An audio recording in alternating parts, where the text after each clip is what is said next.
Hey, everybody, and welcome to True Crime Paranormal with the Psychic Sisters. This is Katie Weaver, and I'm here with my partner in crime, sister, and co-host, or co-anchor, both, Kristi Brower. Hello. Hello. I guess I'm all of the above. Yeah, you're the co-everything. I am. There you go. That's right. How's it going? Good. Really good. Excited about a new slate of shows this week. I'm always excited when we have new stuff. I ordered the Sundance channel on Prime. Nice. Because I keep seeing ads for really good true crime documentaries and dramas and stuff that you can only get on that channel. So I finally broke down, how, you think streaming is going to be cheaper until you start paying by the freaking channel. I know. But I've been really excited. I've watched some really good stuff. And actually the case we're going to cover for tomorrow is from a documentary I watched that is just insane. Bonkers. Yeah. But a very interesting story that I had never heard. It's kind of an old true crime story, but it's a very famous one, I think. So I'm really excited about it. It's going to be really interesting. So Agreed. I've just been geeking out on true crime lately, which is pretty much not much different than every other day of my life. Right. Well, I mean, it's easy to do. And speaking of true crime, we have a few fun things to share. I mean, first and foremost, we have managed to break our first, I don't know if it's our first really big goal. We've had lots of really big goals, but we finally on Friday surpassed 50,000 downloads for our podcast. Woo! I am super proud of that. I am super proud of that. That means a lot to me. I think that means a lot to us. It's just, and that means how many of you are out there in the ethers listening that we don't even know about. We get pretty wrapped up with YouTube because we can, interact with you guys. But there's so many of you out there that we don't interact with because you're listening on the podcast, which we love and are so very grateful for. So super cool. I love it. It's so awesome. So we're thrilled. Last week was a great week. Our cases had so much good attention. Oh my gosh. Yeah. We got some really good leads last week, just lots of good stuff. But on top of that, two fun things happening with us. First of all, we have a brand new design in our merch store. Yes, we do. Kristi, I sent you a picture if you want to put that up. I am doing it right as we speak. Wonderful. And our merch store is over at Threadless. So you can search for True Crime Paranormal at Threadless and find it. And of course, you can also head over to our website, truecrimeparanormalpodcast.com, and click a link there to get to our merch store. But yeah, brand new design there. It says True Crime all the time. And it's this cool graphic of a kind of a, what is it? I want to say a sideways picture, but that's wrong. A silhouette. Like a side view. Yeah. Of a woman with their headphones on. So I need one of these in every color. I know. True crime all the time. Damn straight. I know. I love this design. It's great. Me too. So watch for that. And if you're ready for a new design from us, definitely go pick one up. Yeah. The other thing is that we do have a drawing going right now, a little contest so that you can win some merch from us. We're going to keep this going all week long. And then at the end of the week, we will, throw all of the names into a generator and pull a few out and send you some merch from the merch store. Why? Because we're celebrating 50,000 downloads. So the way you do it, if you want to come play with us, head over to Facebook and join our Facebook page, which is True Crime Paranormal. Is it True Crime Paranormal Podcast or True Crime Paranormal? I think it's just True Crime Paranormal. It's just True Crime Paranormal. Yeah. Our fan page. And you'll find a post there about our 50,000 download accomplishment. And and all you got to do is comment on that with either your favorite episode or your favorite moment. Yes. And I'm cracking up at the favorite moments that have already been posted. Some great stuff. Apparently this, if you're on video, you'll know, but I'll tell you. Which is Resting Toad Face, which is my rendition of Chad Daybell in court. He just looks like this. All the time. Yeah. So if you're listening, you better come watch this video so you can see it. If you haven't seen Resting Toad Face, you might want to. It's tremendously unflattering. However, It is also very accurate. So funny, yeah. A few other people's, favorite moments, when, I had an incident with my dog when I was trying to use my singing bowl and he went crazy. It wasn't very zen of him. It was so funny. Yeah. Yeah. The Zodiac reading, the Yeah, the Indigenous Zodiac. women episodes, we've gotten a lot of feedback on that. The Jennifer Kesse case, Mhm. or Kess, we've heard Yes. it both ways, Kess. And then good Lord. And then I'm getting beside myself. Yeah. All of the Daybell debacle updates. Mhm. Oh, the moment when I told Mark Means that Grammarly is only $29.99. That he may Yes. want to invest for his briefs in the future. Mhm. Favorite new catchphrase: belligerent turd circus. Yep. That And pretty much was that so year. many more. So Yeah. many more. I know one I've heard a lot is, we say, "As you do," Oh, and yeah. I've heard many listeners say that that's another one of their favorite moments, so Yeah. So we're having fun with this. So come over, share your favorite moment or your favorite episode. We'd love to hear that too. Uh, Mhm. yeah, and we'll put you in a drawing to win some merch. So that's Yeah, what's going on with that. it is. The other thing I wanted to share Yeah. is our Patreon. So we What? haven't not done a very good job until recently of explaining what we're doing over on Patreon. So Mhm. we have a Patreon account, which means that you can become a patron for a small amount of money each month. Just helps support us. It's a way to help support content creators like us. Yeah. And for that, you get extra content. So you get cases that have never been released to our public channels. You only can see them if you are a patron. So, Yep. as you know, we shared last week that we did JonBenet Ramsey. And Yeah. that's been a huge one. Many, many people wanted us to do it. We did it for our Mhm. patrons. So if you want to see our take on JonBenet Ramsey, go to patreon.com and just search for True Crime Paranormal. You'll find us right there. And Mhm. if you become a patron, you get access not only to the current month's cases, but all of the previous cases too. Yeah, there's close So to 40 of them over there there. are. Yeah. I'm going to share a few of the other ones. We did Selena Mays. Yeah. We have a really funny one that is teenage imposters and criminals. And this is with Katie's daughter as a special guest. Mhm. We did for Christmas, we did a Bad Santa show about criminals committing crimes while dressed as Santa. That show was funny. I laughed my ass off what we Me did that show. too. That We was did a great one. Thanksgiving Mayhem show, which was stories of Mhm. true crime stories that happened over Thanksgiving. We did a show on serial arsonists, which, holy crap, Chilling. crazy. Then we did a So Halloween chilling. special. So chilling. Yeah. We did a Serial Halloween arsonists are the special. weirdest people. Oh, Weirdest people. as Katie said, you think serial killers are weird. You try these guys. Mhm. Then we did a Halloween special, Halloween Crimes. We did Kimberly Ratliff, if that's a case you're interested in. We have done that. Yeah. We did a Femme Fatales case. Well, it was two cases, but it was very Mhm. interesting because one of the women in that case was a very prolific female serial killer in Mexico who was also a very famous wrestler in Mexico. It was just bonkers. Then we've done cold read battles. We did Celine Gaboir, Mhm. Brian Schaefer. Many of you have asked us to do Brian Schaefer. Well, guess what? We've done Brian Schaefer. He's over there in Patreon. Yeah. The Bell Yeah. Witch. The Bell Witch. We did. Yeah, we did the Bell Mhm. Witch. That's a really famous old scary true crime story that we Yeah. did. So if you're interested in that, and we do 2 new cases a month that we put Yeah. up over there. So if you do join us, you will not only get the old ones, but the new ones as well. So Yeah.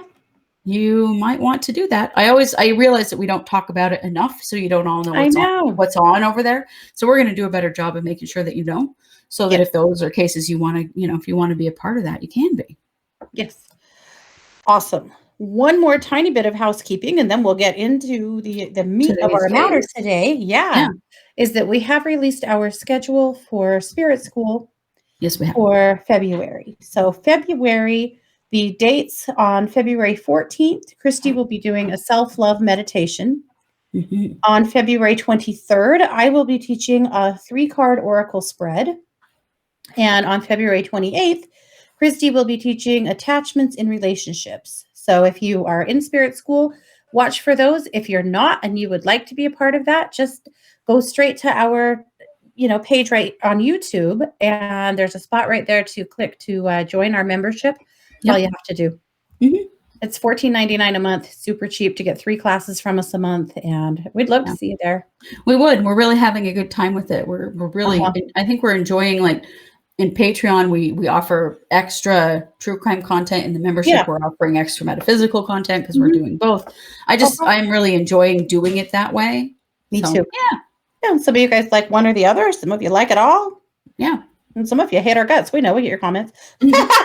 Just kidding. We do, and that's it's okay. Fair. Just keep on scrolling. That's my policy. Just keep on scrolling. Yeah. Well, today's case is a cold read. Yes. I am going to present a case to Kristi, and then I'm going to let her read it. As always with our cold read cases, we lay out the basics of a case, and that's it. So if you've heard this case or studied it with a lot more detail, you may have, but I'm going to lay out the basics of this case only so that Kristi can take a look at it and give us a psychic read on it. Yeah. So, and this was a listener suggestion. Kathy suggested this case. So Kathy, thank you so much for that. All right. So this is the case of Brianna Maitland. Okay. So Brianna Maitland went missing on March 19th, 2004 in Vermont. Okay. So she had been, the day before, she'd taken a test to pass her GED. She'd had lunch with her mom to celebrate and was talking about college and future plans. Went shopping with mom. And while they were in a store, mom was in line to pay. She got really rattled and said she needed to go outside for a minute. And went outside. When her mom caught back up with her, she was acting very shaken up. But she was a really private kid that was very independent, that was kind of trying to get some separation from her parents. So her mom didn't pry into it at all. She just let it be. And then she got really weird about, I need to go home. I need to get ready to go to work. I got to go. So she wasn't living at home at the time. She was living with a childhood friend, a friend named Jillian Stout. And so she'd gone home, gotten ready, and gone to work. So she worked at a dishwashing job at a place called the Black Lantern Inn in Montgomery, Vermont. She got off work about 11:20. Her coworkers invited her to come have dinner with them. And she said she couldn't because she had to get up early. She had a second job as a waitress in Vermont, in another place in Vermont. And so she, at any rate, said she was going home. Well, in the meantime, the police, early in the morning of March 20th, they discover a pale green 4-door 1985 Oldsmobile sedan abandoned. And it has been what kind of looks like maybe crashed or backed up into this old abandoned farmhouse, kind of up into the garage of it or the barn part of it. And it, to the point that the back bumper of it is up against the foundation in a way that the back tires are out of commission. So the car is unable to be driven. So they find this car, and it's weird. And there's 2 unopened paychecks in the car for Brianna. And there's makeup, driver's license, medicine, contact lenses. Some of her stuff is strewn out in front of the car, her clothing, just all of her stuff. So they gather it all up, as well as, by the way, a fleece jacket that her family and friend both identified as not belonging to her. But they gather up all this stuff and they tow the car. And they don't contact anybody. In the meantime, Brianna never comes back home. Yeah. The car was actually registered to Kelly, to her mother, but the police did not inform her that the car had been towed. So she did not show up back home at Jillian's house. But Jillian said that she kind of came and went from her house and her parents' house. So she just assumed that she had gone back home. She'd spent the day with her mom, the day before. She thought she'd just gone back home. Well, 2 days pass and Jillian hasn't heard from her, and that's weird. So she finally makes contact with her parents, who, also say, no, she has not been here. The last time we saw her, she was going back to your house to get ready to go to work. Mm-hmm. They go to the police department to file a missing persons report.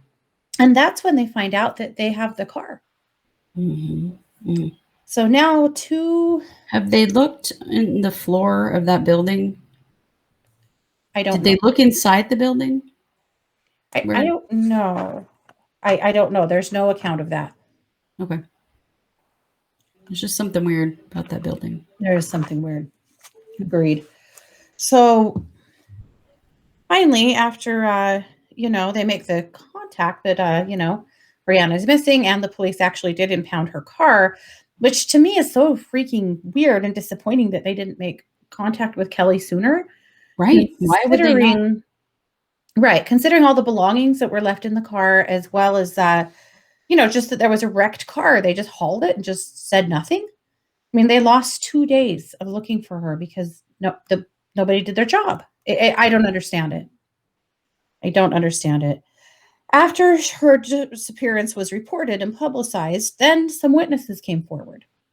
One man said that night, sometime around 11:30 to 12:30, he saw the car parked right up against the barn. He said the headlights were on, but he didn't see anyone in or around the vehicle. But again, it's midnight, and the headlights are on. I don't know if you could see if anyone was in or around the vehicle, Right. But then a second man says he drove by somewhere around 12:30 and saw a turn signal flashing on the car. On March 20th, around 4 a.m., a former boyfriend of Brianna's says that he was coming back from a night of partying in Canada and thought he recognized the vehicle, but didn't see anyone in or around it. Which, if you guys don't know, the drinking age in Canada is 18. And so American kids have, when it was easier to go in and out of Canada, have taken to going there so that they can go bar hopping and have some fun where they can't do it in the US for 3 more years. So that's why he was there. The following morning, a few different motorists passed the scene, found it so strange to see that car like propped up a little bit against the building that they stopped and took pictures. So one person said that they saw some loose change, a water bottle, and a bracelet or a necklace on the ground beside the car. So not only has this all happened, the crime scene was also disturbed. Yeah. Not that it was treated Also, like a crime obviously, scene, because it wasn't. none of these people called the police. Somebody must have, because at some point the police came. That's true. Okay. But yeah, people wandering around taking pictures, maybe taking Right. things. Who knows? Mm-hmm. Now, immediately there is speculation that her disappearance could somehow be related to Maura Murray, because Maura Murray disappeared on February 9th, 2004. We covered Maura Murray in Haverhill, New Hampshire, which is only about 90 miles from Montgomery. Mm-hmm. So the FBI tried to link that, but frankly, they have never found either girl, so that's very hard to do. No, I don't have the impression that they're linked at all. Yeah. Just happen to be near each other, in location, but I don't feel that they're linked in. The only things that could possibly be linked there are just their looks, and their ages. There's really nothing else. Yeah. But they are a similar appearance and age. That's true. Mm-hmm. So one thing to note is that a few weeks before Brianna disappeared, she was attacked by a female acquaintance in front of several witnesses who beat the crap out of her. And Brianna has several years of martial arts, but she didn't fight back at all. And this girl sent her to the hospital. Wow. She had cuts to her face, 2 black eyes, and a concussion. And had filed a criminal complaint against her attacker. So get this, at the time of her disappearance, that complaint was still pending. Mm-hmm. Since she disappeared and wasn't around to testify, they dropped it. Yeah. And her parents were really, really unhappy about that. Well, you're talking kind of rural Vermont, probably, and this is 2004. Yeah. So they're probably not super schooled in evidence-based prosecution yet, because I know because around that same time is when this was still happening in Idaho too, that especially domestics or assaults like that, if they didn't have enough capability forensically locally to make a case without the witness. Yeah. And I've seen that a lot here, and it wouldn't surprise me in that time frame. That was probably the case there as well. Likely, though, there were witnesses.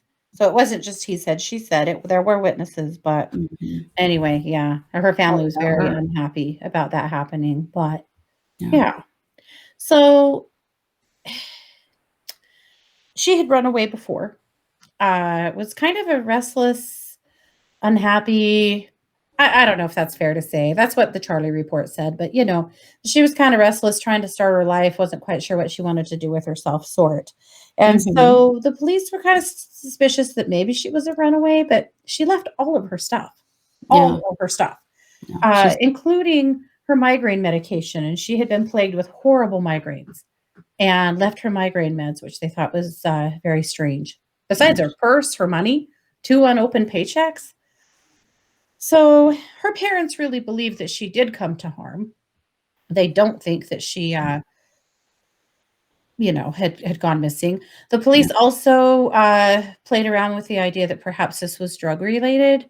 Her parents claim she was not really seriously involved with drugs, but there had been that attack. So I mean, not blaming the victim here at all, but it does really make you wonder, what all she was involved in, especially that weird incident at the store when she got so rattled and weirded out and left the store. Yeah. So here's where we are now. In 2006, there was a woman resembling her caught on security footage sitting at a poker table in Atlantic City. That woman was never properly identified, but her face did match. But they never ran that person down. No. In March 2016, on the 12th anniversary of the case, investigators revealed to a local television station of being in possession of recovered DNA from her car.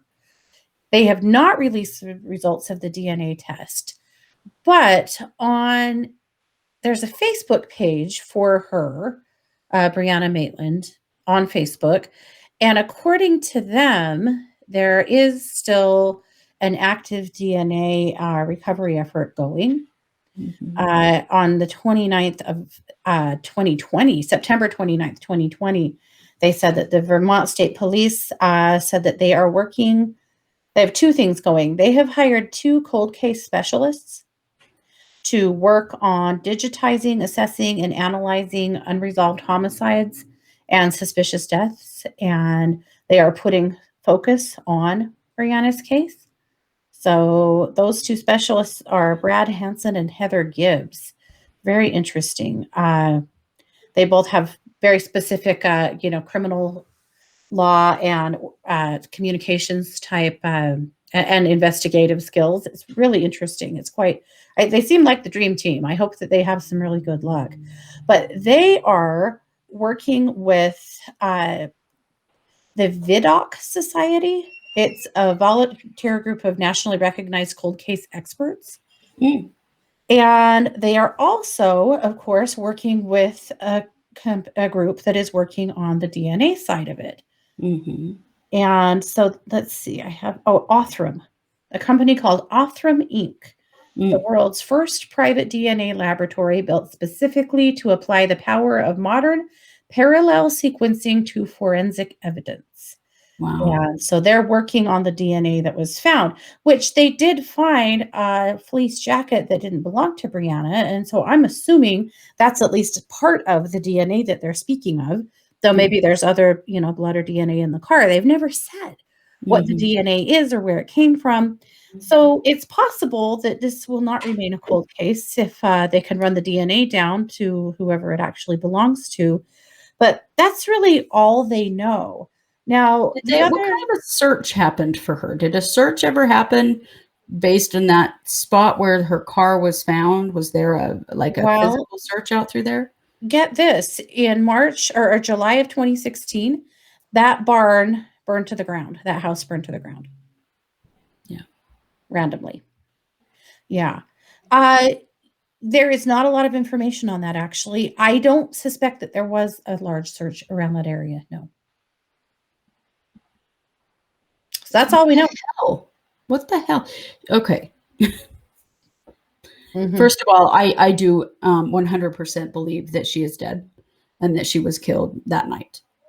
She's not in Atlantic City or wherever else. No, she's not. No. She never left that location. Mhm.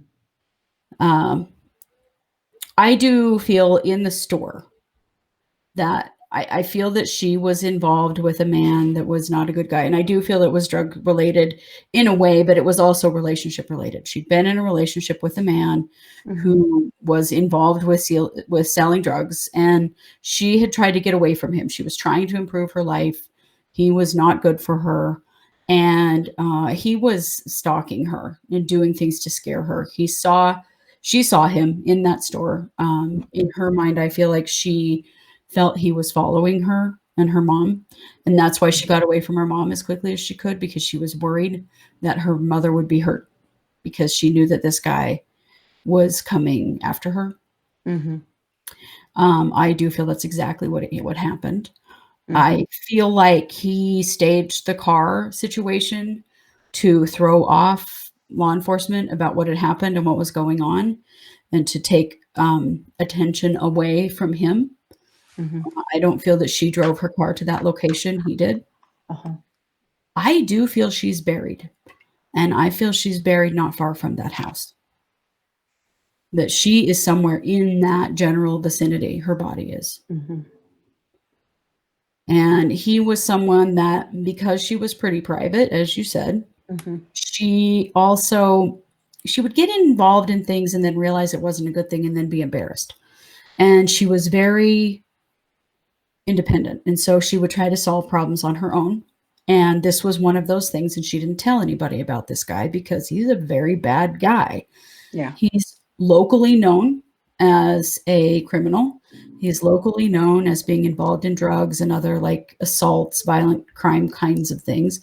I don't feel that he's ever been charged or questioned about murder before, but he is definitely someone who was, no stranger to law enforcement. Mhm. I'm He assuming then that he was, because she was only 17, so he had to have been a fair amount older than her. What do you think Oh, of yeah. that? My sense is he was about 25 at the time. Okay. He strangled her and he buried her not far from that house. And her body is still there. And I feel like he kind of lucked out in the way that the police handled this and didn't treat it like it was an actual missing child, because it was. Mhm. And he just lucked out in the way that it was investigated. He really never was questioned. Nobody ever, thought of Mhm. him as a suspect. Yeah. They never fully were convinced that she was missing, although I absolutely am behind her family 100% that she was Oh, yeah. Yeah. missing. And I fully believe that she was killed that night, which I'm sorry to say for family and Yeah. friends who may be listening. Yeah. But I hope that gives you a little closure to know she's not out there somewhere just avoiding you all. No, that's not the case. As much as Oh, she no. had some wanderlust and she had some challenges in figuring out what she wanted in her life, she loved her family. She did. And she Yeah. left that store quickly that day to protect her mom. Yeah. And she knew that she was going to be in trouble with this guy at some point. But she Mhm. did not want that to happen with her mom present. She didn't want to risk her mom's safety. Yeah. Ah, it's such a sad case. And it's It so is. It's terribly sad. And it's, typical of teenagers getting in over their heads or having some way to adult thing going on and yeah, not talking to the adults around them about it. How many yes. times have we seen this when, So many. maybe an adult could have helped her sort it out, Yeah. I feel maybe like not, but I feel like she could have gone to the police, because this was an adult man that mhm, she had had a relationship with. And when she was a minor and he was threatening her, mhm, she really could have. But in her mind, she had to solve it. She put herself in that position. She had to get yeah, herself out. right, because he was threatening her family. Yeah. The situation with the female that had assaulted her, do you think that was connected to this at all? No. No, No. just another She just situation? she just she had kind of a tough girl attitude. I feel like it wasn't the first time she'd been in a fight. Mhm, And I also feel like she had a bit of a mouth on her. My sense of her is that she could really pop off mhm, when she wanted to, and that she had some, challenges with other girls like that. But no, I don't feel like they're connected. Mhm. I also, I've read Mara Murray, and I don't feel like this has anything to do with Mara Murray. Yeah, I don't either.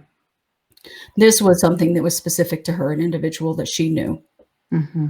She went with them that night to try to talk to them, to try to, bring the intensity down, and he Mm-hmm. killed her. Yep. Yep. Ah, so sad. So on the DNA, do you think that there's a chance that they'll ever find this person due to DNA? I do. Yeah. Because I feel like at this point in his life, he's a felon. Mm-hmm. And, things have changed over the years. And one of the things, and it depends on the state, and there's a lot of rules, but in a lot of states, felons now have to put their DNA on file. And so if he's been convicted of a crime, of a felony, he will have his DNA on file. I feel they will find him. Good. Good. Well, then we will watch for that, and we'll hold space that it happens sooner than later so that her family can at least get some kind of closure and know who Right. did this. They too believe that she has been harmed. They don't believe that she just ran away or took off at all. And I agree that It's they're such a correct. silly, and how many times have we seen this? And I have to say, particularly with girls, with teenage Mhm. girls, we've seen a lot of cases lately where law enforcement jump immediately, especially if they've had any kind of behavioral issues or anything like that, Yeah. then they jump immediately to, oh, well, they just ran away. That is the laziest, Mhm. laziest cop out I've ever seen. She was a 17-year-old kid. Where was the FBI? Where were the helicopters? Where was Right. all the stuff? Unfortunately, what they would have found is her body, not her alive. Right. By the time anybody knew what had happened, she was already gone. She was already gone. But Yeah. it blows me away that they towed that car with Yeah. her belongings in it, her ID. She's a They 17-year-old kid. I mean, right? They went to her work. They went to her work because that's her pay stubs were for her job, or for the job. They went there and they were closed, and that is all they had done. my God, Like they the had the car was registration of the registered car. to her mother. Yeah. Yeah. There's so much more that could have been done. It's ridiculous. It's very sad. And they lost a lot of time, and they lost a Mhm. lot of evidence, unfortunately.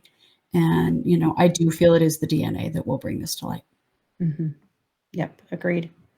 All righty. Well, thank you very much to that. And we'll just continue to hold space for it.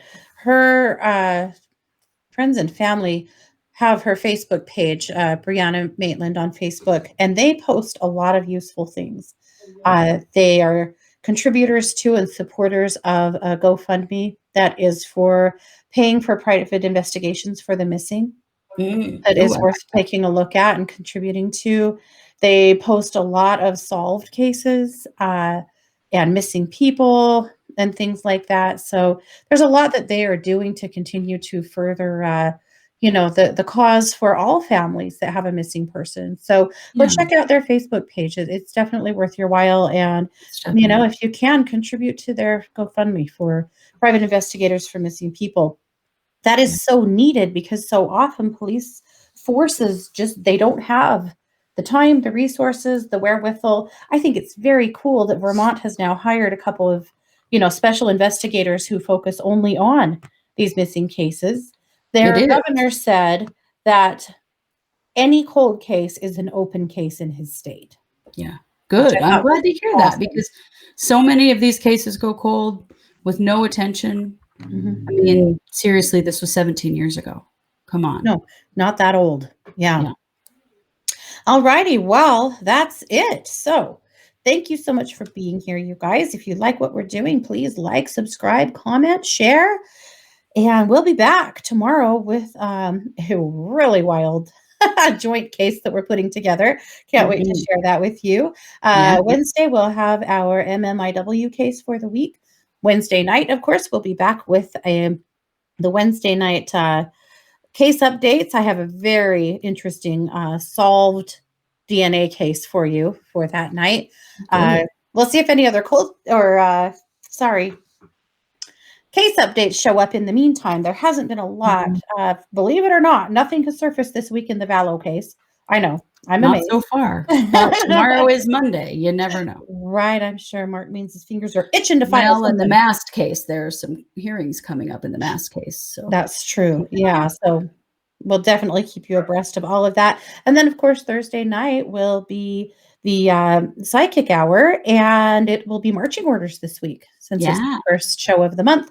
And of course, those live streams on Wednesday and Thursday nights are always now at 7 p.m. Mountain Time. So thanks so much for being here, you guys. We appreciate you very much. You have been listening to True Crime Paranormal with the Psychic Sisters. Take care. Thanks, guys. Hi, I'm Kristi Brower, podcaster and professional psychic. I have spent the last 14 years honing my skills as a psychic and a healer. I work on the Purple Ocean app. You can find it in any of the app stores. And I am available every day for video and chat readings. I specialize in pattern breaking, particularly in relationships, but really in any area of your life. If you're feeling stuck and like you can't move on or you can't let something go, I am the reader for you. That is exactly what I focus on. It's what I love to do. I love to help stuck people get moving, and I've been doing it for many years and have been very successful at it and can do that for you as well. So if you are having trouble letting go of a relationship or a fear or a challenge of any kind in your life, come see me at Purple Ocean and we will do everything we can, me and my guidance system and my intuition and you, because it's always a package deal that we work together, but we will find a way to break that pattern for you. So come see me over at Purple Ocean and let's break your patterns.